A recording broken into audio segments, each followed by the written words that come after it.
Okay, welcome everyone. My name is Liz Rowe and I'm a senior consultant at Mutual Ventures. Really glad to see a lot of you here. Welcome to the webinar on participatory methods and advocacy in pre-proceedings, insights from practice. This webinar is the first in a series of webinars that Mutual Ventures is running within the Department for Education DFJ Trailblazers National Support and System Functionality Program.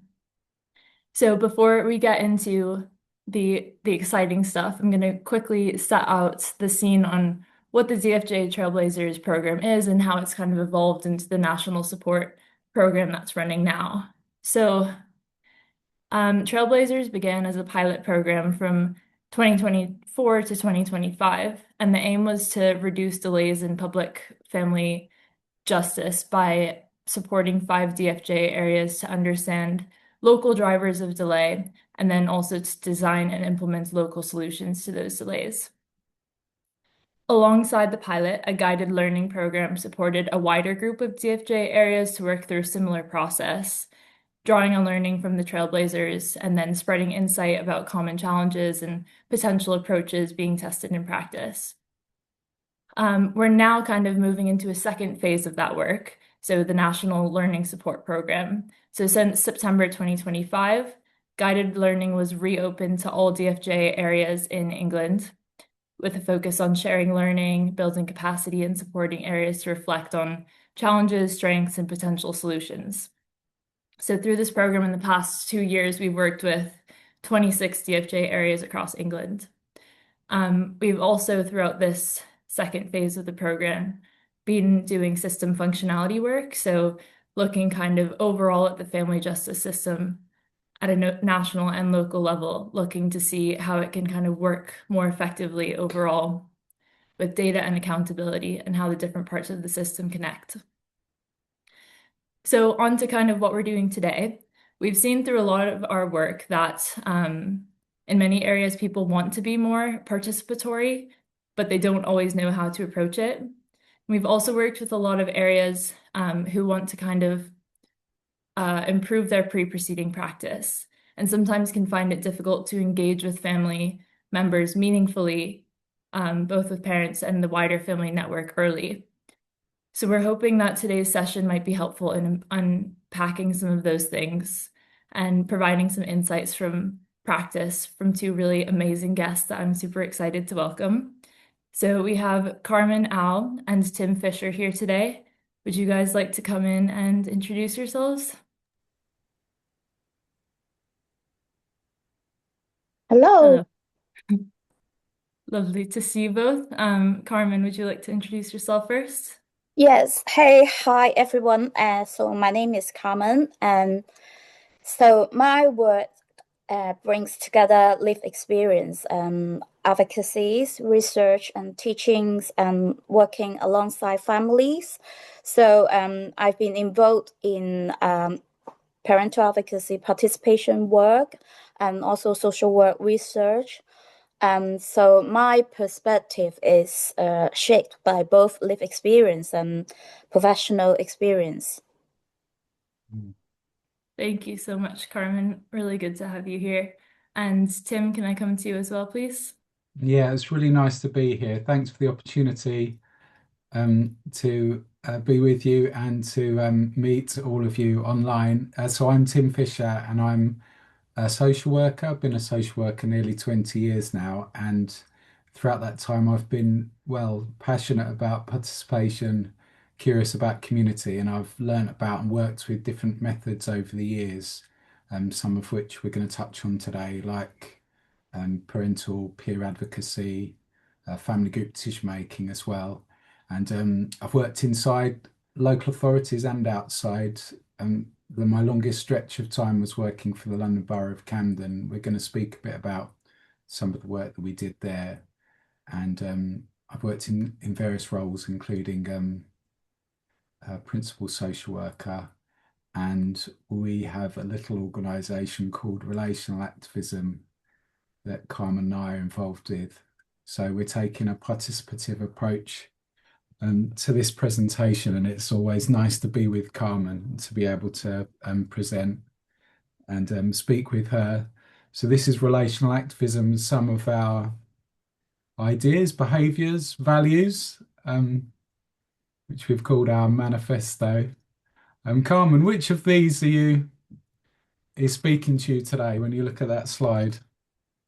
Well, I think everyone speaks to me. Everyone is important and valued, but I think to love is to act is my all-time favorite, and I even tattooing on my arms. So that is so that is really important to me. So and like I said, I talk a lot about to love is to act.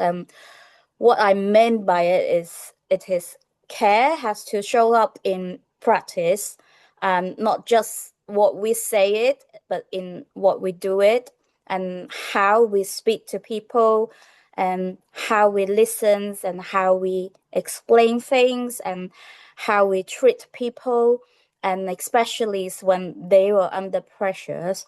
And so for me, this is a part of participation as well, because if care is not visible in the interactions, so people maybe include in the process, but they are still not feeling be able to take part in, so they just being there is, and then but it's also bring me back that how we create this safe enough space, because talking to families is it always come up that how meaningful participation is when they feel safe, then they're able to share more. So that is important, and it's not just comfortable space where nothing difficult is said, but a space where people can feel respect and safe enough and steady and be able to speak honestly. So that is important in include in that to love is to act, and how we show up, how we do things. It's not just what we do, but how we do. Yeah. Well, if you're interested in learning more about relational activism, you can see the QR code on the top right of the screen, which you can have a look at afterwards. The one that's speaking to me and jumping out of the screen for me today is change the part of the system you can touch. And do you know it's World Social Work Day today? Some of you on the call might know that. And so there's one joke about social work that I learned years ago, and it's how many social workers does it take to change a light bulb? How many social workers does it take to change a light bulb? And it's not the de rigueur thing to laugh at your own jokes, and it's not particularly funny either. But how many social workers take to change a light bulb? None. You empower the light bulb to change itself, is the answer. So there's a corny joke on World Social Work Day for you. But I sort of disagree with the premise of the joke, because I think participation is a more engaged practice than that. And I think when things do feel difficult, where there's a lot of change, when lots is happening, I think being able to try to reach out, look at um, your colleagues, also the team structures, the things that you've got around you, and look at where you can make a difference or engage with that and make a change. So yeah, change the part of the system you can touch would be the one for me today. Thanks, both. I really like both of those as well. And Tim, I think when you're on a webinar, you have to laugh at your own jokes because we can't see the attendees. So we can only assume that they're all laughing very hard in the back. Rolling in the aisles, I think. Um, so I'd love to now get into some questions for both of you. So starting with Carmen, you mentioned that you're happy to talk about your lived experience. Could you tell me about how that's shaped how you look at participation and how you now work in advocacy? So I think my lived experience shapes everything about how I understand participations and how I now work in advocacy. And so it taught me very clearly that being in the process is not just as the same as being listened to and understood. So a person can be in the room, like I previously say, you presence, but you're just part of the process, but you don't feel that you're understood or being respected or able to really take part. Even though from now, sometimes in some child protection conference, you could still see parents are, like that, just be part of it. But then the people just talking around you, but you will kind of absorb in the environment. You not have a voice in there, So then I think what shaped me was seeing how different practice I can lead to different outcome. That is from my personal experience that me and my child and myself experienced domestic abuse, and then it triggered the child protection process, and very quickly, so my child was removed away from me. But within that process, I have experienced different ways of working, different practice in the same case.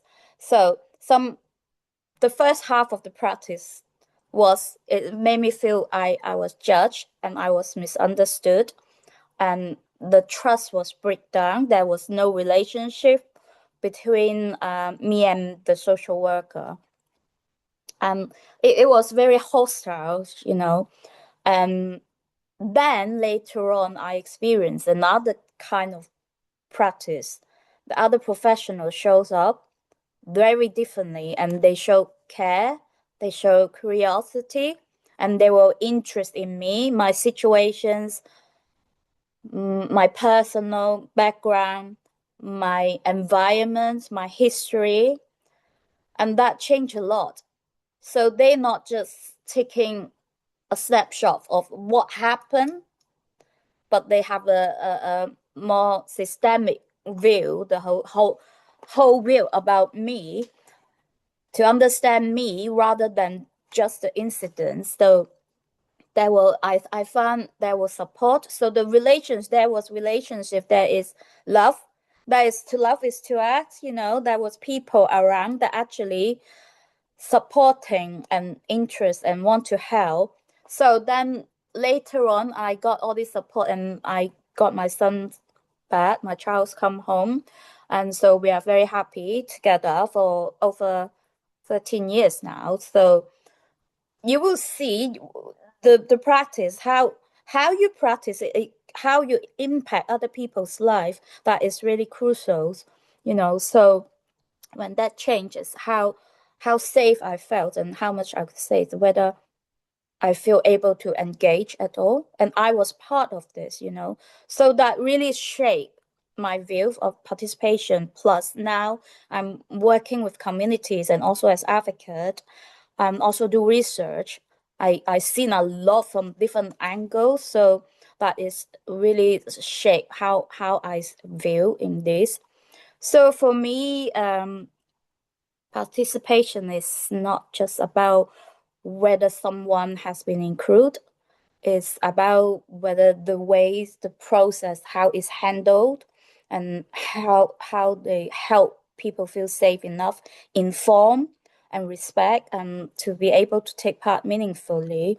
That is how I think the advocacy now. And advocacy is not just about speaking on someone's behalf, but it is also we're helping to create these conditions where that person, the people, can understand what is happening, and they're able to ask questions and find their voice and to take part meaningfully, because this is about their life, their situations, and whatever outcome impact it will for them, not the professional. They don't feel it, but it's this person, isn't it? How they going forward, that is crucial. So I always think about whether we are helping people to be able to take part, or we are making it harder. So this is something we always need to remind ourselves and keep thinking how we can do better to serve the other persons. That is the advocacy for me, yeah, and participation, obviously. Thanks, Carmen, for sharing all that. And that's, yeah, really helpful to hear kind of that's an interesting perspective where you have had that one experience where things were a bit hostile and weren't working as well, kind of in juxtaposition with the time when you felt really heard and listened to and like you were able to be able to kind of, yeah, like share your thoughts and kind of Mm. have control over your own journey. So thanks for letting us know about that. And Tim, coming to you, what does participation mean to you as a practitioner and as a social worker? Yeah, I was thinking about this, and I think sometimes we frame participation as something that's like retrospective, that it's about soliciting feedback or learning in the aftermath. And I think all of that participation work is really crucial, participation groups, advisory boards, etc.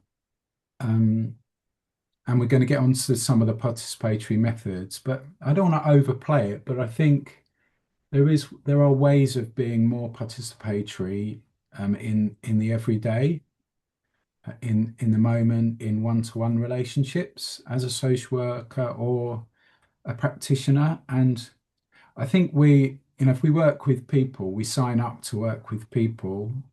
If we're doing a qualification or if we're working for a council or an organization.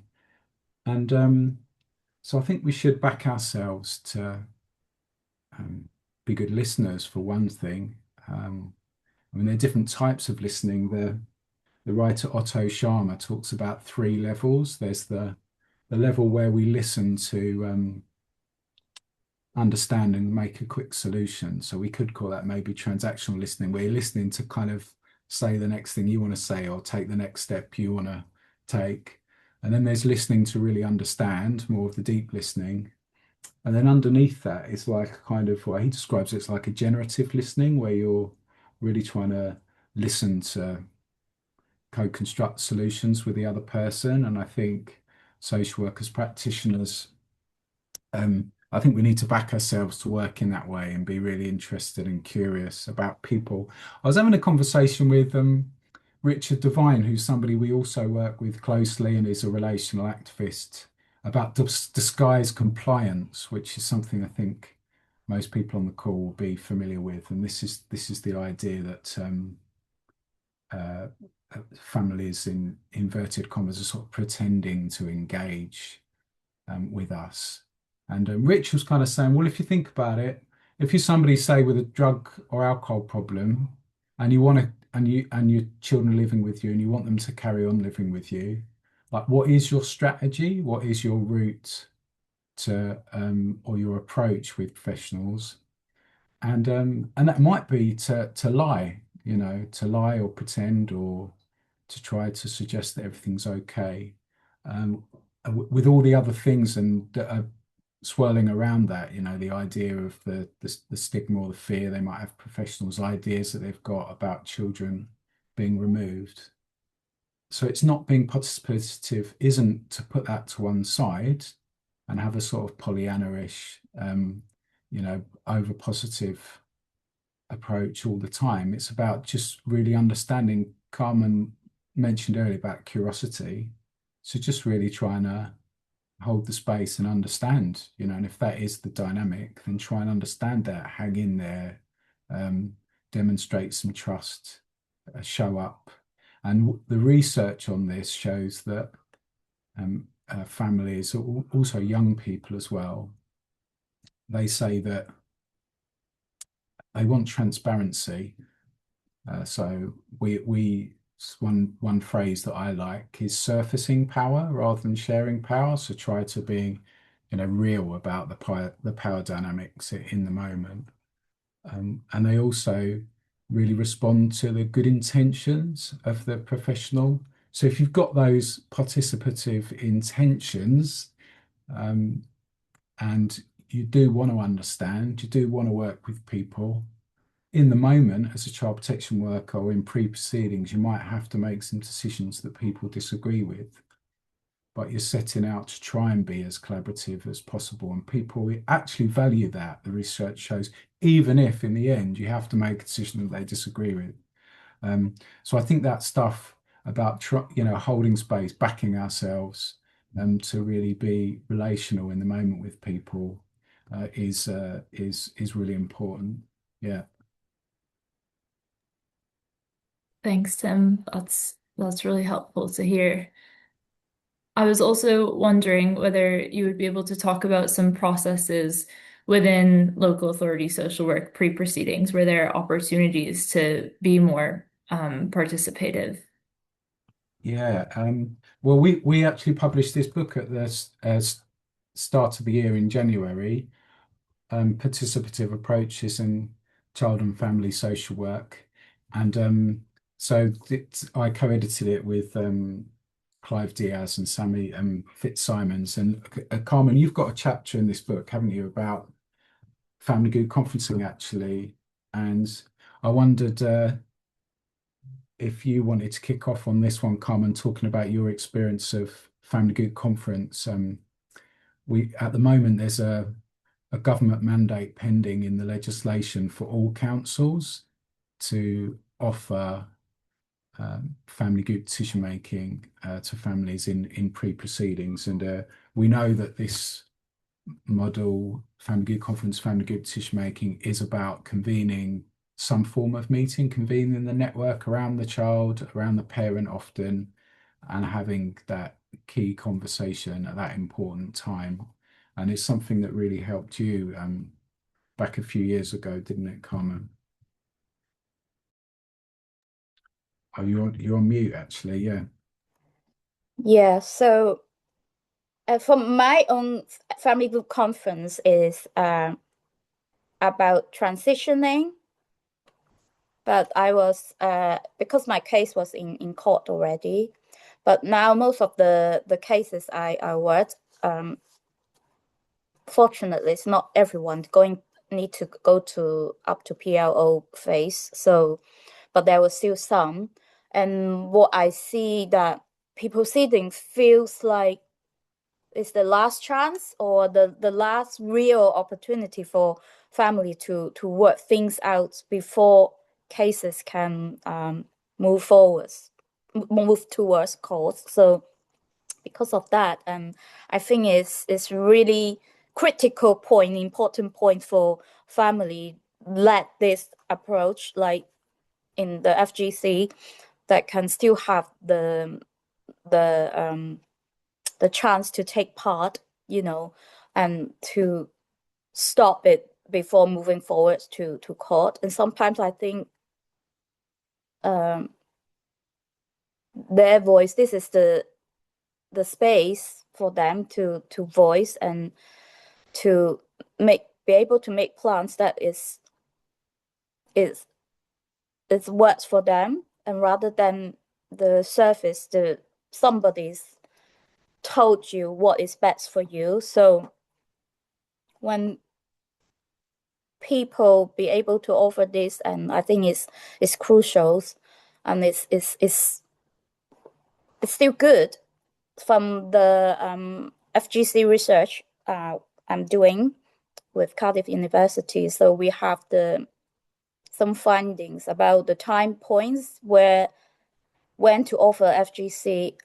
It's actually is no difference from early or late or in the midpoints, because FGC still serve the purpose that to allow parents, allow families to come together to make those decisions, to participate in the process. So it's all good. And the other things, I think parental advocacies. If you don't mind me, just get over the FGC thing. So I think parental advocacy is I can't say more important, but say FGC now, the government say pre-proceeding, you need to offer that, good. But when parental advocacy, I think it has to come as soon as the family is involved with the service, because that is difference. Advocacy is when parents come into the service, there will be somebody is walk through with them from the beginning, so the parents wouldn't be like in the wilderness and don't know what to do and how things work and also of that. So when they understand the whole process, it's like somebody is like a sounding board carrying, holding them to walk through together. It helped them be more steady, be more confident into the participation. So I think that it is crucial. It's more crucial into this process, you know. So when it comes to earlys and they have chance to have voice to share and to be part of the decision making, hopefully, yeah. And when that happened, that it will look different, look totally different when you are informed of what's happening, rather than, oh, we try with professional, and then until the end, or if it's not working, then it have to go to the pre-proceeding. You know, so when in the early we have advocacy come in, so we might not need to go to that steps. Sometimes it might need to another outcome.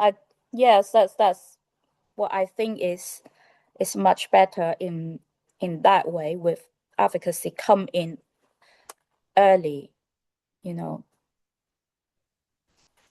Yeah, so and if you are somebody, working in a local authority and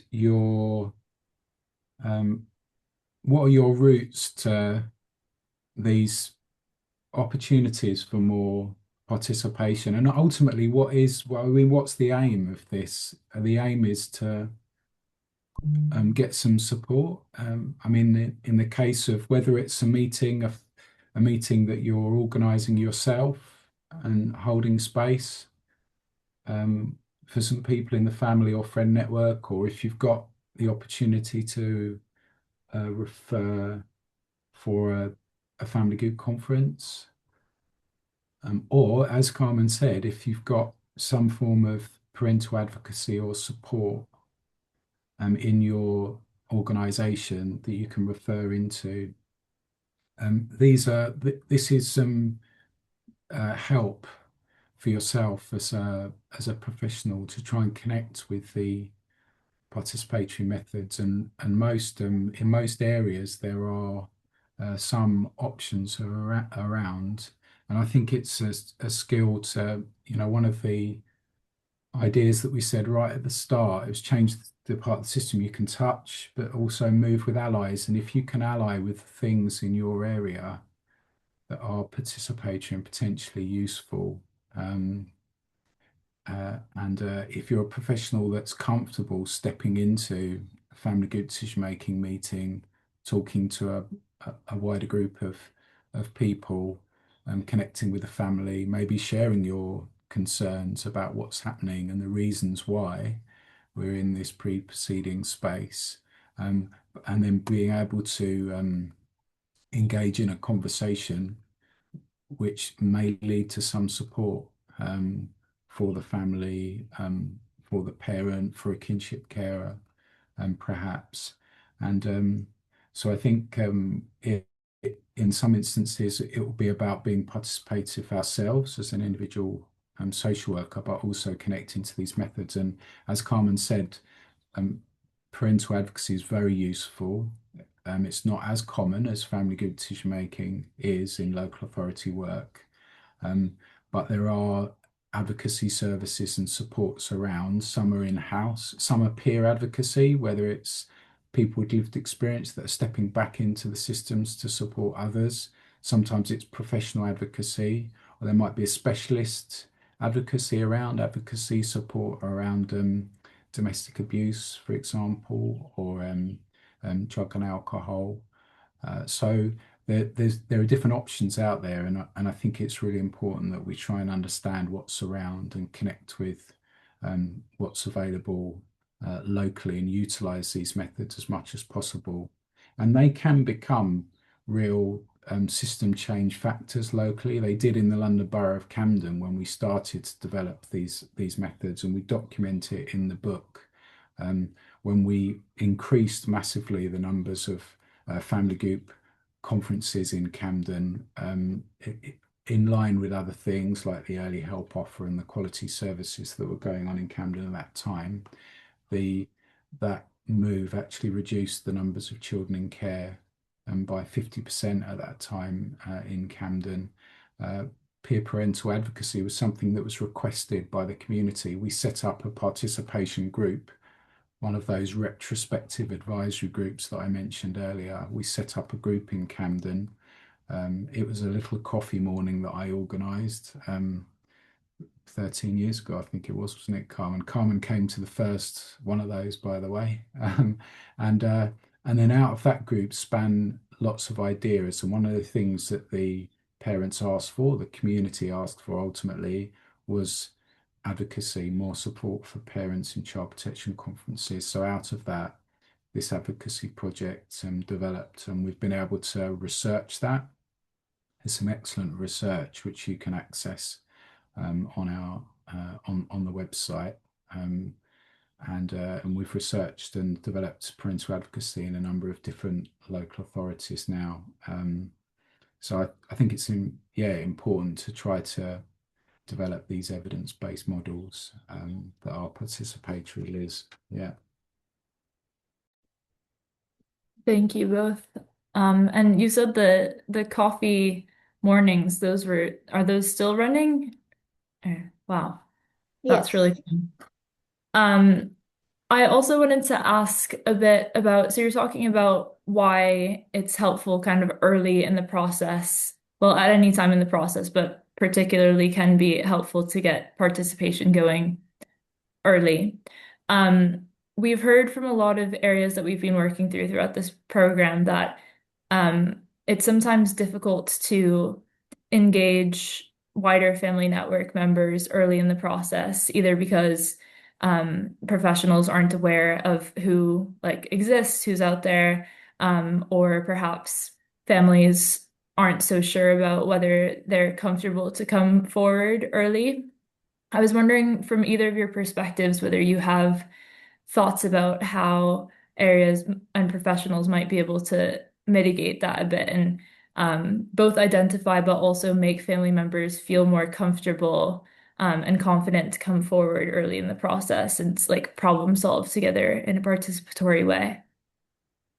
I think timing is matter because once the decisions have started to shape, participation becomes a bit harder because you already said something on your mind. In that case, you have words to. So people might still be brought in, but the real directions of the case might already formed like that. So they are there, but they may not really feel able to influence what's happening. So this is why the early involvement matters, and it gives more rooms and time and reflections and be able to support for wider family involvement and for people to have some real input. So before things become fixed. So when I think about who should be invited, that kind of things, I do not just mean professionals. So family members, friends, and people trust around the children, the child, because of all these people, they hold important knowledge, relationship, and practical support. So for me, the earlier of this voice to be able to come in is the more real the participation can be. So if it started too late and it become more, it's not as useful as from the beginning. Plus, like what you said, people might find it difficult to engage all sorts. So going back to like what we said before about curiosity, how you when you first met the family, how you engage, how are you curious about them? Are you curious about the environments, the networks, what resources they have? And how you create this environment for them be able to share with you in practice too. So then you got this information, then you how you set the environment for them to participate. So that is the first step is what's your conversation with them, how you show up. That's Yeah, you need to think about this, isn't it? Yeah. yeah, and actually, well, there's a really real important thing here about what you're well, you use the word curiosity, Carmen, and that curiosity about culture and heritage and Mm. how you're having that conversation. And but I'm emphasizing Carmen's talking about her experience and her lived experience, and I'm talking about my experience and trying to, in some sense, bring it back to the individual professional in a sense. And I do that in part because you are, we could use the term gatekeeper, or if you're the person that that family is talking to, you're the potential route to maybe this referral into family good conference or advocacy, etc. So there is an onus on that key relationship with the family, um, and it is important, and to try to build that trust and make that connection so that they're like, yeah, okay, you've suggested we have a bigger meeting with some of my family and friends. Yeah, I feel a bit uncomfortable about that. Can I have some more information about it? What's it going to be like? And we're doing a bit of training at the moment, and it's like we've got there's this little exercise called pitch perfect, and you try to think, how do you give somebody else confidence in what you want to do? Because I think, oh, all these participatory processes are brilliant and they're better, and they'll and but to try to maybe talk about an experience that I've had where I've seen it working well, maybe to talk about the why I believe in it, or maybe there's an emotional connection in there. Um, and but I think in local authorities, it's a bit of an old school term, but there's a thing, parallel planning.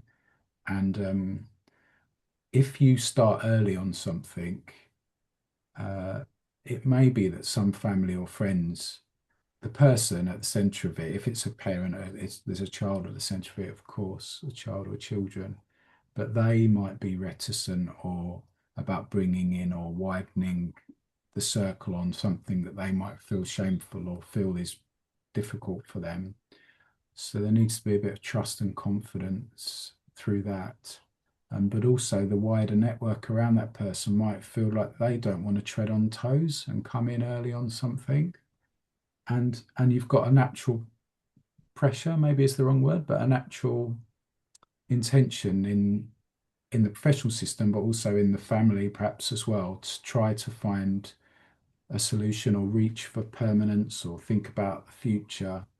And but if you can hold it open and do a little bit of parallel planning is the sort of professional jargon. But if you're having a group meeting and you're saying, well, let's look at what support you might need as a parent to deal with whatever you're dealing with. We could use the example again of a drug or alcohol problem. Let's think about that and what support you might need and respite, etc., for the child to remain with you or to return to your care.